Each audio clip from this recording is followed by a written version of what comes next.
Hi there, I'm Tammy Christensen. I'm the Managing Director and Chief Business Problem Solver at Able Business Services. So one of the things many of our clients do is email copies of their receipts into Hubdoc as they're doing the transactions, so they don't have to stop and think about it later.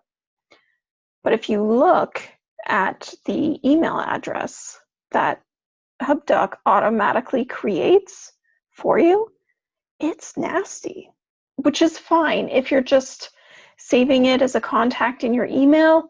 But if you're trying to type this thing in on the fly, this is not what you want to be trying to memorize or type in.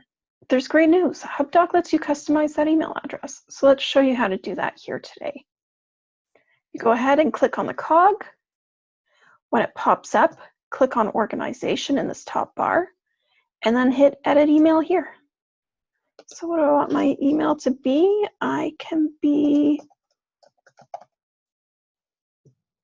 When you hit save, it's automatically going to do a search and make sure no other user within Hubdoc is using the same email address.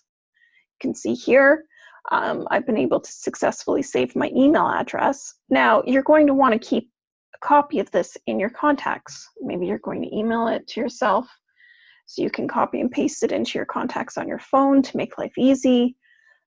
Maybe you're going to save it as a contact in your email. To do that, the easiest way is just click on Copy to Clipboard. It's going to do that for you.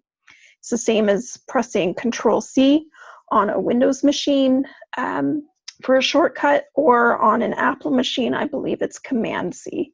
Now, there is an option here that you can create documents from both the attachments and the body of the email. So if you're sending in emails all the time from your phone and you never have anything in the body of the email that you want Hubdoc to read and register as a document coming in, don't select this.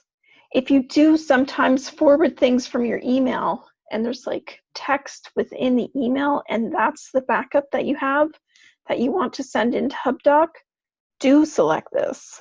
And then don't forget always to hit Save Changes. And that's it. You're ready to go. I hope you found this short tutorial helpful. If there's something specific you're not sure how to do in Hubdoc, leave a comment below. What you need help with may just become our next video. Hit that subscribe button to be notified whenever we upload any more Xero or Hubdoc tips and tricks.